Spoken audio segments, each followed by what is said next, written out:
My girlfriend leaned over and said, "Try not to embarrass me. These people are way above your level." I just smiled and replied, "I'll try." Moments later, as we walked into the meeting and the host warmly greeted me, her confident smirk vanished. The shock hit her instantly, and the color drained from her face. We were in the car, pulling up to this glass and steel building downtown, the kind with valet parking and a lobby that smells like money. My girlfriend glanced at me in the rearview mirror, adjusted her lipstick, and said, almost casually, "Try not to embarrass me. They're way above your level." She didn't say it jokingly. No smile. No wink. Just a statement. I laughed it off because that's what I always did. "I'll try," I said, half sarcastic, half used to it. For context, I'm Alex, 31M. She's Lauren, 29F. We've been together a little over 2 years. She works in marketing, very image-focused, very into circles and rooms you need to be in. I work in consulting, but I keep it vague because she likes to act like what I do is cute. Functional. Background noise. This meeting was apparently important. A private networking dinner with some of her mentors. I wasn't even supposed to come originally, but one of the guests canceled last minute, and suddenly I was useful as a +1. On the drive there, she corrected my posture. Told me not to talk about normal stuff. Warned me not to mention where I grew up because it came off small. When I asked what was safe to talk about, she sighed like I was already exhausting her. "Just listen more than you speak," she said. "And please don't make it about you." We walked inside, and I could feel her tense up beside me. Hand stiff in mine. Smile already rehearsed. The host stepped forward to greet us. He looked at Lauren first, then at me. And then his entire face changed. "Alex," he said, blinking. "Is that really you?" I saw Lauren's fingers tighten around my wrist. The color drained from her face so fast, it was almost impressive. She looked from him, to me, and back again. And for the first time since I'd known her, she didn't say a word.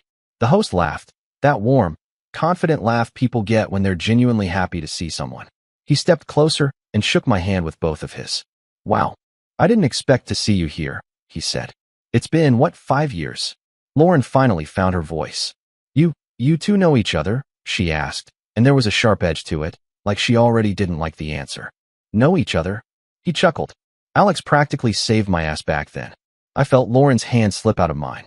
The lobby suddenly felt very quiet, even though there were people everywhere. I could hear the soft clink of glasses from inside the dining room, the low hum of moneyed conversations.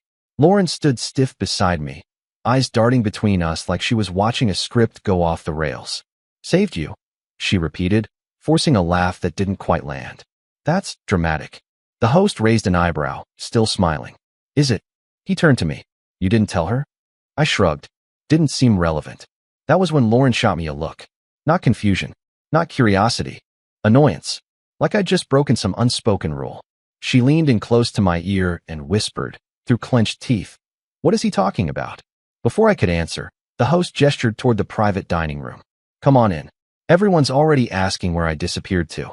And Alex, seriously, it's good to see you standing on the right side of the table again." That last part made her flinch. We walked in, and I felt it immediately. Heads turning. Conversations pausing. People assessing. Lauren straightened her posture, plastered on her professional smile, but she kept glancing at me like I'd suddenly become unfamiliar furniture. As we sat down, she leaned over again. "Just so you know," she muttered, "this is not the place for whatever story you think you're about to tell." I looked at her and realized something strange. She wasn't worried about being embarrassed anymore. She was worried about losing control. Dinner started the way these things always do. Expensive wine. Overly precise descriptions of jobs that somehow never actually explained what anyone did. Lots of nodding. Lots of interesting and absolutely. Lauren slipped right into her element. She laughed a little too loudly at the right moments, touched my arm when she wanted to look like a united front, then subtly moved her chair an inch away when she didn't. Every time someone asked me a question, she'd jump in first, reframing it, sanding down anything that might sound unimpressive. "So Alex does consulting," she said at one point, smiling tightly. "Very technical stuff. Mostly back-end." I raised an eyebrow but didn't correct her. The host, Michael, noticed. I could tell. He kept glancing at me with this amused, knowing look, like he was watching a reveal happen in slow motion. Halfway through the first course, someone across the table asked, "So how did you two meet?" Lauren answered instantly. "Through friends. Very casual." Michael chuckled into his glass. That's not how I met Alex. Every head turned toward him. Lauren froze. Actually froze. Fork hovering midair. Oh, someone said. How did you meet? Michael leaned back in his chair, completely relaxed. Alex was consulting for us during let's call it a sensitive transition. Big acquisition. High risk. A lot of egos in the room. I saw Lauren's jaw tighten. He was young, Michael continued. But he was the only one who told us the truth when everyone else was too scared to. That earned a few raised eyebrows. What truth? Someone asked. That we were about to lose 8 figures if we didn't kill the deal, Michael said casually. Board didn't want to hear it. Lawyers danced around it. Alex walked in, laid it out, and backed it with data none of us had bothered to look at. Lauren turned to me sharply. You never told me this. I shrugged again. You never asked. The table laughed softly, but Lauren didn't. Michael smiled at her, still polite. He saved the company a lot of money. And a few careers. There was a pause. Lauren forced a laugh. Well, he's very modest. But her voice had changed. For the first time that night, she wasn't managing the room. She was reacting to it. Lauren barely touched her food after that. She kept nodding at the right times, smiling when someone looked her way, but I could see the tension in her jaw. Every compliment that drifted in my direction landed on her like a small, personal insult. So, Alex, a woman across the table said, swirling her wine, are you still consulting independently? Before I could answer, Lauren cut in. He keeps busy. Nothing too crazy. Michael didn't miss a beat. Independent, yes. But selective. He turned us down twice after that deal. That earned a few quiet O's around the table. Lauren's smile twitched. You turned them down? I looked at her. Didn't fit my schedule. That wasn't the answer she wanted. She leaned closer, voice low and sharp. Since when do you turn down opportunities like this? Since I didn't need them, I replied, just as quietly. The rest of the table had moved on, but Lauren stayed stuck on that sentence. I could almost hear her recalculating everything she thought she knew about me. The way she used to explain me to her friends. The little jokes she made about me being comfortable instead of ambitious. Michael raised his glass. To Alex, one of the smartest people in the room who never feels the need to prove it. Glasses clinked. Lauren hesitated, then raised hers last. She didn't look at me. After that, the questions came faster. Not from her, to her. How long have you two been together? How did you convince him to come tonight? You must be proud. Each one chipped away at her carefully curated image. She'd brought me here to blend into the background. Instead, I was becoming context she hadn't prepared for. At one point, she excused herself to the restroom. When she came back, she didn't sit right away. She leaned down and whispered, furious and controlled. You made me look stupid. I met her eyes. Calm. I didn't say anything untrue. That's not the point, she snapped. You should have warned me. I watched her for a second and felt something shift, quiet, irreversible. About what? I asked. That I'm not who you pretend I am? She straightened, smile snapping back into place as someone looked our way. But her hand was shaking when she picked up her glass. And for the first time, I realized this dinner wasn't about networking anymore. It was about exposure. The rest of the dinner felt like slow pressure building under glass. Lauren stayed quiet after that, the way people do when they're trying not to crack in public. She nodded when spoken to, laughed half a beat too late, and kept her eyes anywhere but on me. Every now and then, I'd catch her staring at my hands like she was trying to reconcile them with whatever version of me she'd been carrying around. Michael, on the other hand, seemed to enjoy himself more by the minute. So what are you working on now? He asked me casually, like it was small talk. I took a sip of wine, mostly advising private clients. Some restructuring, some exits. Still turning down boards? He asked. Still allergic to meetings that could have been emails. That got a real laugh out of the table. Lauren exhaled sharply through her nose.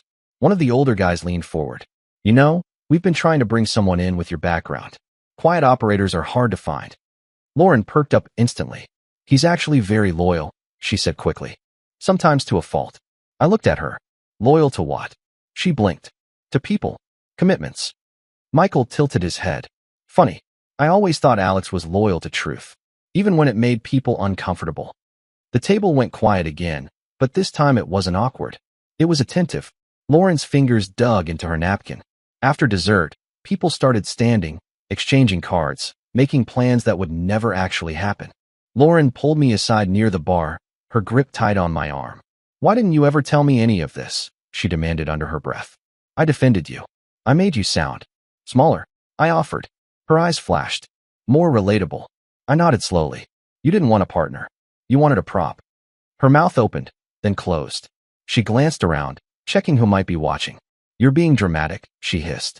This was supposed to be my night. I looked past her at Michael, who was deep in conversation, completely unconcerned. That was the moment it clicked. I wasn't invited here to stand beside her. I was invited to stay beneath her. And for the first time in a long while, I knew exactly how done I was. We didn't leave together. Not immediately. Lauren lingered, forcing smiles, making sure to say goodbye to the right people, laughing a little too brightly, as if nothing had gone wrong. I stood a few steps behind her, suddenly invisible again, but this time by choice. Michael caught my eye as people filtered out. You ever want to grab coffee? He said. No agenda, just talk. I nodded. I'd like that. Lauren heard it. I know she did. Her shoulders stiffened. The car ride home was silent for the first 10 minutes. No music. No small talk. Just the sound of tires on pavement and the quiet hum of the city at night. Finally, she broke. I don't understand why you let them think you're some kind of big deal. I glanced at her. I didn't let them think anything. She scoffed. You knew exactly what you were doing. I shook my head. No, you're the one who assumed I'd embarrass you. She slammed her hand lightly against the steering wheel. Because you never act like that. You downplay everything. You make me look like an idiot for believing you. That one landed differently. I didn't make you believe anything, I said. You believed what was convenient. She laughed, sharp and bitter. Oh, please, don't turn this into some moral lecture. You could have warned me. Warned you that I'm not beneath you? I asked. She didn't answer right away. Then, quietly, she said, you don't fit into my world the way I thought you did. I felt oddly calm hearing that. Like she'd finally said the honest part out loud. I was never trying to fit into your world, I replied. I thought we were building one together. She pulled into our driveway and cut the engine. The silence that followed was heavier than the one before. She stared straight ahead. So what? Now I'm the villain. I looked at her, really looked at her, and felt nothing rise up to defend us anymore. No, I said. You're just not the person I thought you were. She turned toward me, eyes flashing. You're overreacting. And that's when it happened. The moment everything ended for me. Not when she insulted me. Not at the dinner. Not even in the car. It was the certainty in her voice that she truly believed she'd done nothing wrong. I opened the door, stepped out, and said calmly, we'll talk tomorrow. But I already knew. There wasn't going to be a tomorrow for us. We didn't talk the next day, or the day after that. Lauren acted like silence was a strategy, like if she waited long enough, I'd come back apologizing for misreading things. That was always how it went. I'd smooth it over, make it easy, shrink myself back down to the version of me she was comfortable standing next to. But something in me had gone quiet instead. On the third day, she finally snapped. Cornered me in the kitchen while I was making coffee, arms crossed, tone sharp. So what? You're just punishing me now. I didn't look up. I'm just thinking. She rolled her eyes. About what? How I embarrassed you. That almost made me laugh. You didn't embarrass me, I said. You revealed yourself. Her face hardened. I was trying to protect my image. That's the problem, I replied.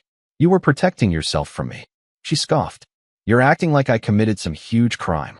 No, I said calmly. You just showed me how you see me. She stepped closer. I see you as someone who should have told me the truth. I finally met her eyes. You never wanted the truth. You wanted me manageable. That hit. I could tell by the way her mouth tightened. You think you're better than me now? She snapped. I shook my head. No, I think I don't belong here anymore. She laughed, sharp and disbelieving. You're seriously going to throw this away over one dinner? I took a breath. It wasn't the dinner. It was the comment in the car. It was every time you corrected me. Every joke. Every warning not to embarrass you. She stared at me like I was speaking another language. You're being dramatic, she said again. That word sealed it. Because I realized then she would never understand what she'd done. And worse, she didn't want to. I set my coffee down, grabbed my keys, and said, I'm staying with a friend for a bit. Her confidence cracked for the first time. Wait, what? You can't just leave. I looked at her, calm, detached. I already did. You just didn't notice. And as I closed the door behind me, I didn't feel angry. I felt light. Staying at my friend's place gave me distance. Not space to miss her, space to see her. Lauren texted like nothing fundamental had changed. Logistics.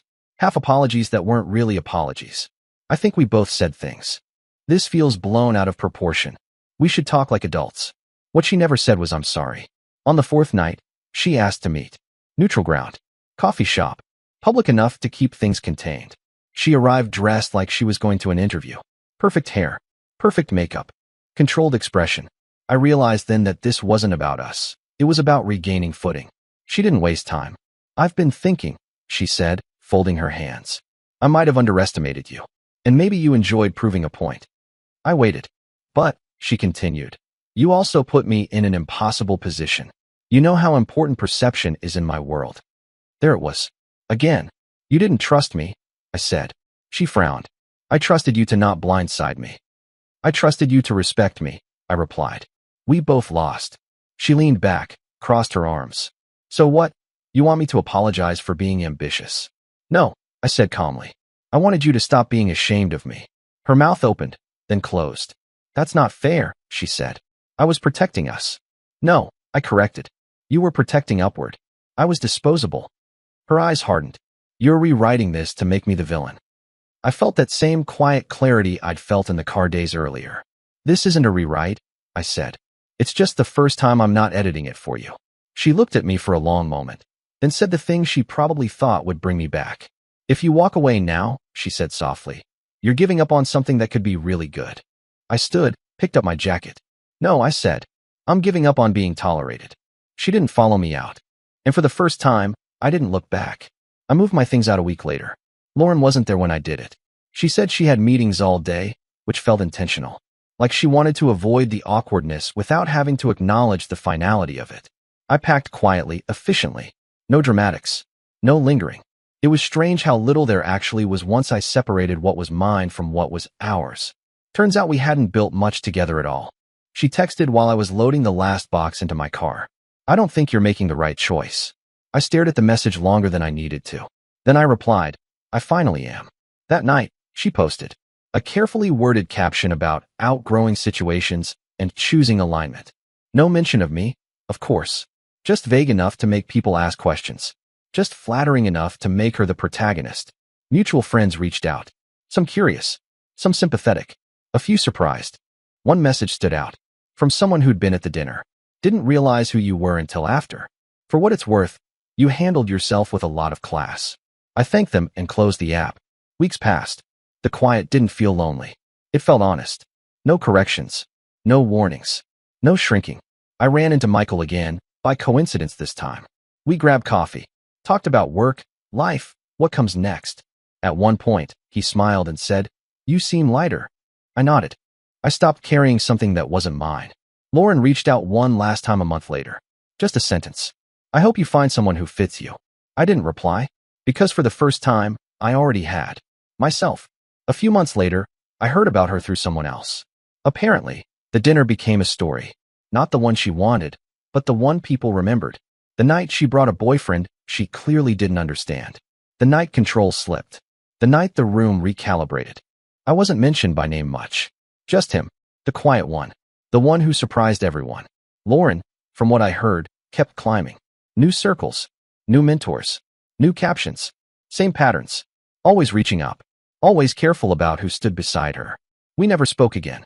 And honestly, that was the cleanest ending I could have hoped for. Because here's the thing I didn't realize until it was over. Love doesn't ask you to make yourself smaller so someone else can feel taller. It doesn't warn you not to embarrass it. It doesn't flinch when a room recognizes your worth. The moment she said, they're way above your level, she told me everything. It just took one dinner for me to finally listen. So yeah, Reddit. If you're reading this and wondering whether you're overreacting when someone treats you like an accessory instead of a partner, you're not. Pay attention to who needs you quiet. That's usually your cue to leave.